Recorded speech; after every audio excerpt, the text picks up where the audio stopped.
Hola a todos, bienvenidos a este nuevo tutorial del Club Social Entre Costuras. Hoy empezamos de verdad a coser. Después de ver este tutorial ya seréis capaces de utilizar la aguja y podréis aplicar las puntadas básicas que vais a aprender en infinidad de proyectos de costura. Bueno, pues vamos a empezar. Ya tenemos preparados nuestros hilos, las agujas, por supuesto el dedal, la tijera. Bien, lo primero que tenemos que saber es la cantidad de hilo que necesitamos. Ojo con esas hebras de Marimoco, que ya sabéis que cosía 7 camisas y le sobró un poco. No pongáis hebras muy largas, que sé que os encantan porque así no tenéis que enhebrar tanto, pero se os harán nudos. Así que es mucho mejor hebras más cortas. Os aconsejo que estén en torno a los 50-60 centímetros. A ver, no es necesario medirlo exacto, pero procurar que sean cortas, ¿vale? Que la hebra de hilo que cortéis sea relativamente corta. Una vez tenemos cortada la hebra, lo siguiente que tenemos que hacer es enhebrar la aguja. Enhebrar, ¿verdad? Qué palabra más bonita del castellano. Cuando ya hemos pasado el hilo por el ojo de la aguja, lo siguiente que tenemos que hacer es un nudo. El nudo que hacemos es un nudo normal y corriente, como el que veis, hacemos la lazadita, pasamos por dentro y tiramos. No importa que el nudo no nos quede justo al final del hilo. El resto que nos sobre simplemente lo cortaremos y ya está. Con el tiempo y la práctica conseguiréis que el nudo os salga de una manera mucho más dinámica, más fluida, haciendo, ¿ves?, el nudito con una sola mano, enroscándolo así sobre sí mismo y tirando. Cuanto más cerca nos quede el nudo del final del hilo, pues mejor, porque así evitamos cortar el sobrante. El hacer el nudo con mayor o menor habilidad no implica absolutamente nada a la hora de coser, así que tampoco le deis mucha importancia. Lo que sí es importante es el sitio donde vamos a coser, y os recomiendo que sea en una mesa. La mesa es lo más cómodo porque así podemos tener la labor y las manos apoyadas sobre una superficie. Y además nuestra espalda nos lo agradecerá. Vamos ahora con la posición de las manos. Es muy importante coger bien nuestra labor. La mano izquierda la pasaremos por debajo a modo de soporte y el resto que quede apoyado en la mesa. Es la manera de controlar lo que hacemos. Si cogéis la labor de esta otra manera, no la vais a poder controlar, porque no tenéis soporte. Coseríamos en el aire. Y aunque veáis que hay mucha gente que cose así, no es correcto. No es que no se pueda, que se puede, pero es mucho más difícil, por lo tanto mucho menos eficiente. Bien, y ya con el dedal puesto, vamos a ver cómo se utiliza la aguja y cómo la empujamos con ayuda del dedal. El movimiento es simple, pero hay que cogerle el truquillo. Lo primero que hacemos es clavar la aguja haciendo que atraviese las dos telas y la volvemos a sacar. Nos ayudamos de la presión del pulgar de la mano izquierda y empujamos la aguja con el dedal. Bien, ahora ya tiramos de ella. El movimiento sería clavo, avanzo por detrás, saco la aguja, la empujo y tiro. Las manos siempre bien apoyadas en la mesa y con la mano izquierda soportando la tela. ¿Veis? Ya estamos cosiendo. Las dos telas estarían unidas por un hilo. Eso es coser. Con un poco de práctica, el clavo, avanzo, saco, empujo y tiro os saldrá de manera automática.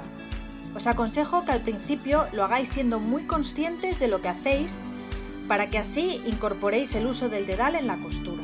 Porque os recuerdo el dicho, modista sin dedal, cose poco y cose mal.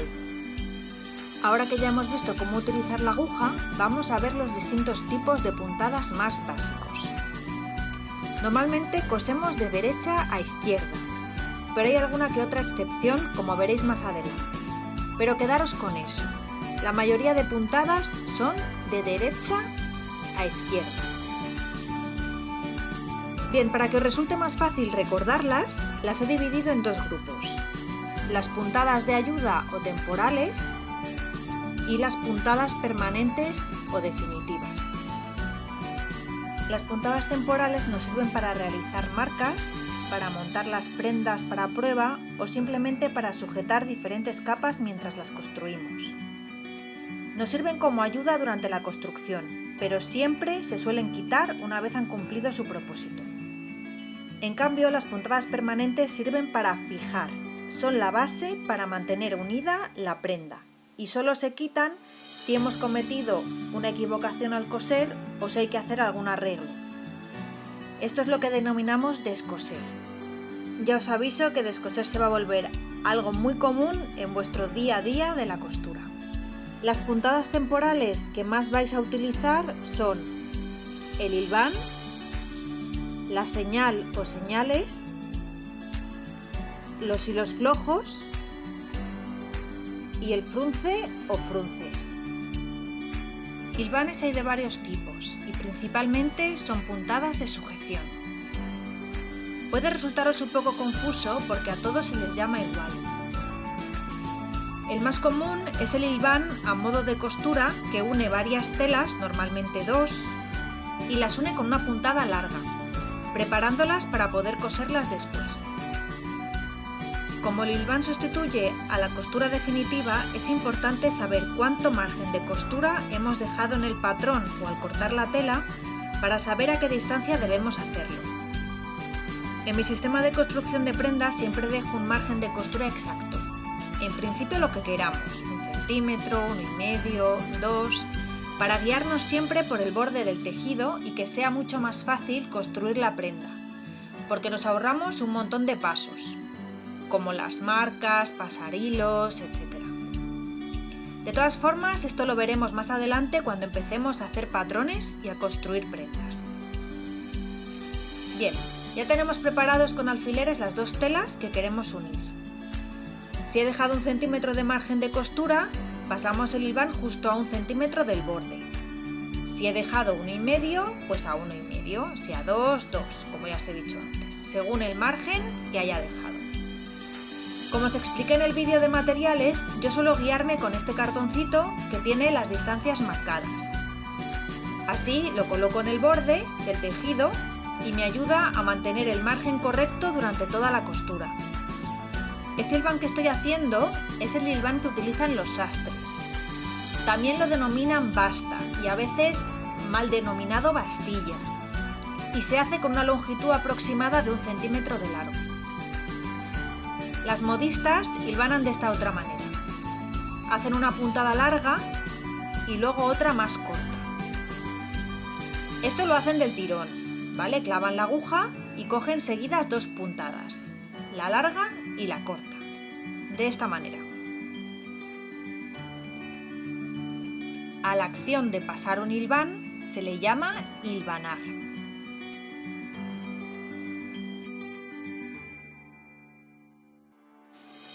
Aquí veis bien los diferentes tipos de hilvanes. El hilván que utilizan los sastres y el hilván que utilizan las modistas. Además de este hilván, que ejerce la función de una costura y debe de ser fuerte, puesto que tiene que sujetar con seguridad las capas de tejido y evitar que se suelten o se escurran, también tenemos otro tipo de hilván, más largo, que no tiene que soportar ninguna presión, como puede ser el hilván de carga, que yo utilizo cuando monto las prendas para prueba, para cargar las costuras y sujetarlas haciendo el efecto de que estuvieran planchadas y así sientan muchísimo mejor. Este hilván, así como el hilván en diagonal o cruzado, se utilizan para sujetar una tela, un forro, una entretela, un aplique, para que no se muevan. Colocamos lo que queramos sujetar, en este caso este trozo de tejido, muy plano sobre la tela y ponemos unos alfileres para que no se mueva. Este tipo de hilvanes se realizan sobre la mesa para no tener ninguna holgura a la hora de coser. Cuando la aguja toca la mesa, me ayudo de la presión del dedo de la mano izquierda para sacarla. Nunca levantamos los tejidos de la mesa. Bien, aquí como veis podría girar el tejido para seguir hilvanando recto.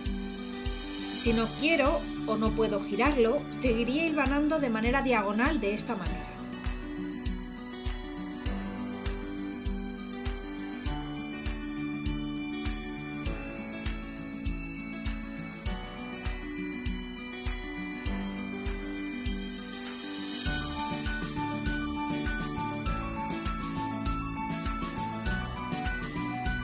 Este hilván diagonal sujeta bastante más que el anterior porque ocupa mayor superficie.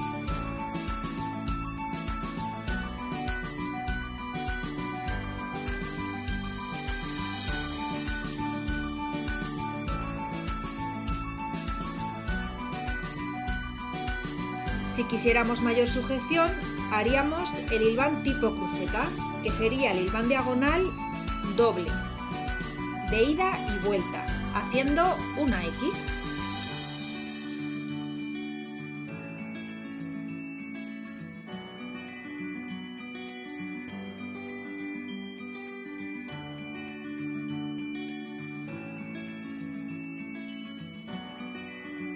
Un hilván muy útil es el hilván por el derecho. Se utiliza principalmente para casar cuadros y rayas. Y también para cuando queremos sujetar algún aplique por el derecho de la tela, para luego proceder a coserlo por el revés. Aquí tengo dos tejidos por el derecho y voy a doblar el equivalente a la costura y sujetarlo con alfileres al otro tejido. Así es como estaría preparada la costura para hilvanarla por el derecho. Ahora lo vais a ver.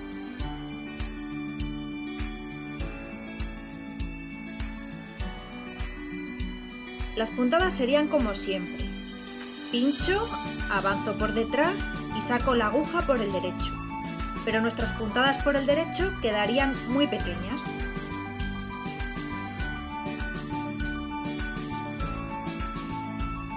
Las puntadas las haremos más o menos juntas según la sujeción que queramos o necesitemos. Así es como quedaría por el derecho y así por el revés. Este sería el otro revés. Obviamente coseríamos siguiendo este otro lado, en el que el hilván nos marca perfectamente la línea de costura. La señal se hace como un hilván, pero como su nombre indica, sirve para marcar o señalizar algo, generalmente un piquete o un arreglo. Por eso solo se hace en el tejido que queremos señalizar. Con esta señal no queremos coser ni unir tejidos, solo realizar una marca que nos sea útil como referencia. En esta prenda está marcado un arreglo con alfileres. Para poder quitar los alfileres y no perder la referencia, tengo que pasar una señal por la marca de los alfileres. Como he dicho antes, tengo que pasar un hilván señal por cada lado del pliegue de los alfileres, puesto que necesito marcas en ambos lados para poder realizar el arreglo. Ahora tengo la señal del arreglo que voy a hacer para poder coserlo por dentro.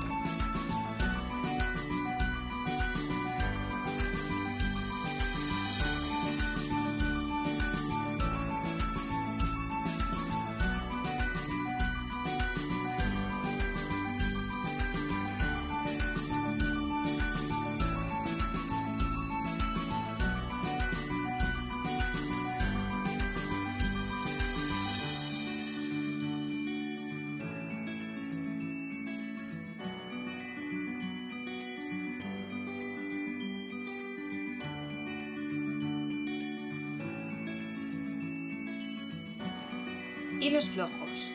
Los hilos flojos se utilizan para pasar marcas simétricas en tejidos encarados. Se dan las puntadas como si fueran hilvanes, pero dejándolas muy flojas, para que formen una especie de bucle. Podemos hacer la puntada de hilván que nos resulte más cómoda, la de sastre o la de la modista, pero siempre dejando el hilo flojo en ciertas puntadas para que nos permita luego separar las telas.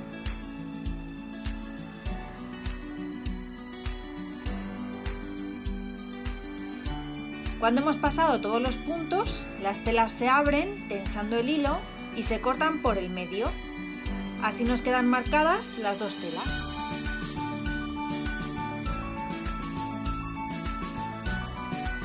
Los frunces. Los frunces se pasan cuando necesitamos fruncir el tejido de manera regular. Son puntadas pequeñas y muy juntas que se realizan en toda la longitud de la aguja, de esta manera. Para que el frunce sea más regular, lo mejor es realizar dos pespuntes paralelos, así repartimos mejor el exceso de tejido. Si nos hemos quedado cortos con el hilo, aunque en este caso es mejor no cortarlo, el pespunte debe de solaparse con el anterior para que el frunce quede homogéneo. Cuando tiramos de los hilos del principio y el final del pespunte, el tejido se frunce. Luego lo fijaríamos a la medida que quisiéramos.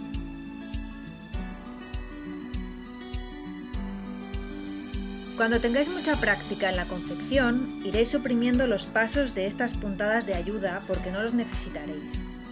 De momento, y ahora que estáis empezando, es mejor que sigáis todos los pasos, porque además de coger seguridad, estas puntadas os vienen muy bien para coger soltura con la aguja, y que las puntadas permanentes que veremos en el próximo tutorial os salgan mejor y os queden mucho más limpias.